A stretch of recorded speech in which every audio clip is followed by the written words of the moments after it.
What if I told you that the god of thunder, the one and only Thor, was actually powerless without his hammer? Sounds ridiculous, right? But stick with me, because this is where Norse mythology gets wild. Many of you are probably wondering, how could Thor, the giant-slaying, lightning-throwing hero of Asgard, be nothing without a tool?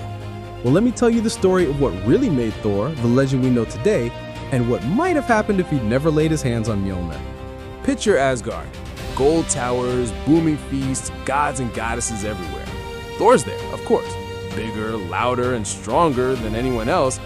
But here's where things get interesting. Thor's reputation isn't just about muscles. It's about that hammer. Now, you're probably thinking, but Thor is a god. Surely he's powerful with or without a hammer. That's the real question, isn't it? What would Thor be? What would he become if Mjolnir never existed? Let's dig a little deeper. In the old stories, Thor isn't just strong, he's the strongest. But he's also hot-headed, impulsive, and honestly not the sharpest tool in the shed. Odin is the wise one. Loki is the clever trickster.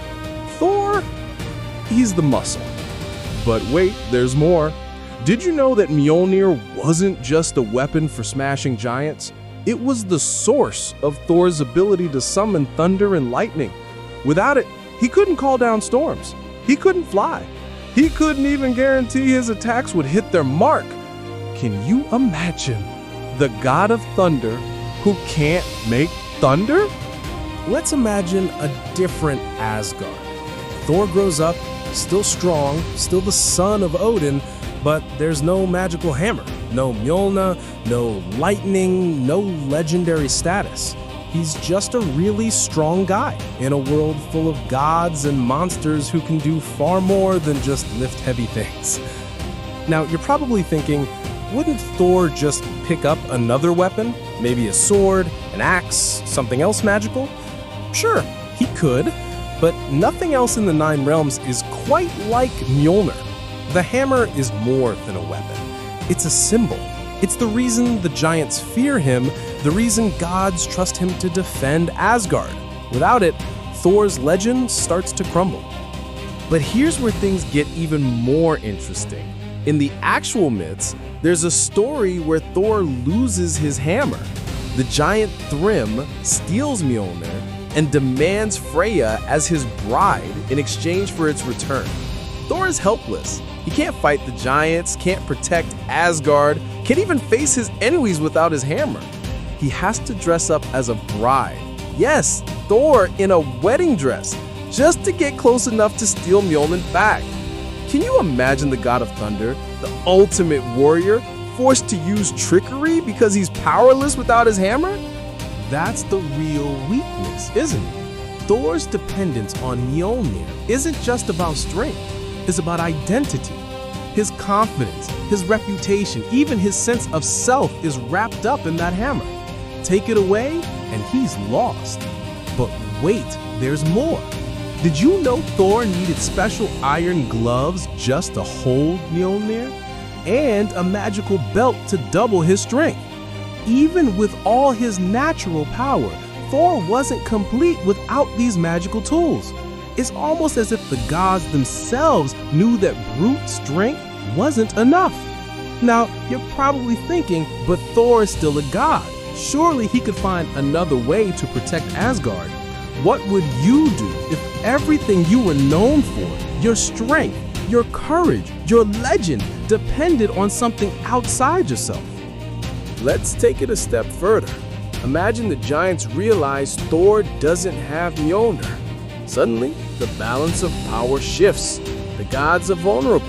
The giants who once cowered at the sound of thunder now march on Asgard with nothing to fear. Thor, the protector, is forced to rely on others, on Odin's wisdom, on Loki's tricks, on the courage of the other gods. He has to become something he's never been before, a team player. But here's where things get even more fascinating. Without Mjolnir, Thor might have to develop new skills. Maybe he learns strategy from Odin, or magic from Frasier. Maybe he becomes more than just a muscle. Maybe he becomes a true leader. Can you imagine Thor, the god of thunder, outsmarting his enemies instead of just smashing them? But let's not forget, Thor's greatest battle is still ahead. In the myth of Ragnarok, the end of the world, Thor faces the world's serpent, Mjolnir. With Mjolnir, he's able to slay the serpent, but he dies from its poison. Without the hammer, would he even stand a chance? Or would the world end in darkness, with the gods defeated and chaos reigning forever? That's the real tragedy, isn't it? Thor's strength is legendary, but his dependence on Mjolnir is his undoing. It's a lesson for all of us. Sometimes the things we rely on most are the very things that hold us back. Now, you're probably wondering, what's the takeaway here? Is Thor really weak, or is there more to the story? Well, let me ask you this. What would you do if you lost the one thing that made you special? Would you give up, or would you find a new way to be strong? That's the challenge Thor faces in this alternate world. Without his hammer, he has to reinvent himself. He has to find strength in places he never looked before. Maybe, just maybe, he becomes a different kind of hero. A hero who proves that true power isn't just about what you hold in your hand, but what you hold inside.